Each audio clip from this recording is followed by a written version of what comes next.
Hey everyone, this is Heidi from the blog Hands Occupied with another knitting video tutorial for you. In this video, we're going to tackle the knit 3 together stitch, which is a double decrease in knitting.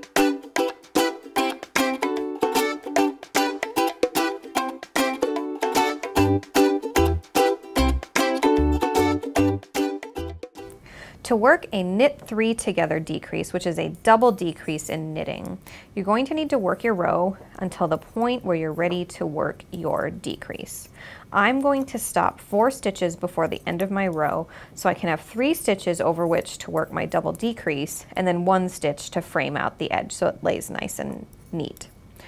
So a double decrease in knitting means that you're decreasing your overall stitch count in your row by 2 stitches. So if we were doing a knit 2 together, that would be a single decrease, but we're doing a knit 3 together.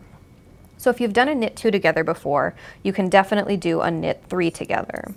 All you've got to do is take your right hand needle and insert it knitwise into all 3 of these stitches. So we've got all 3 of those together, and we're inserting through the middle of all 3. Be very careful not to split your yarn in half as you do this. So it'll be a little tight because there's 3 whole loops that we've got 2 knitting needles inserted into right now. So we've inserted into all 3, and we work a knit stitch through all 3 and sweep all those loops off our needle. So now where we had 3 loops, there's just 1 loop. So that's where the double decrease happens. And I'll knit 1 more stitch to frame that out and complete the row.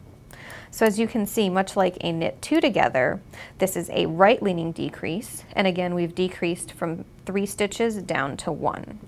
I'm going to work a wrong side row so I can show you again on the right side how to work a knit 3 together one more time before I let you go.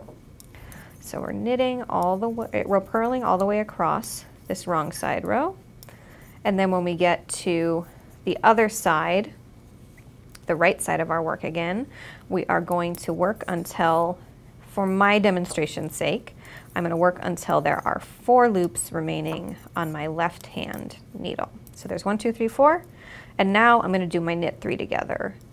So I'm inserting my right hand needle knitwise through all 3 of these loops, yarning over, voila, I've done my knit 3 together. I'll knit 1 more so I can lay this down and show you what this looks like. And it looks like this. So you can very much see the right leaning angle of this double decrease, and you can see we decreased by 2 stitches there and another 2 stitches here. A knit 3 together is worked just like a knit 2 together stitch, but with 3 loops. This double decrease is a great one to have in your knitting arsenal. If you have any questions for us, go ahead and let us know in the comments, and tune in again soon for more tutorials.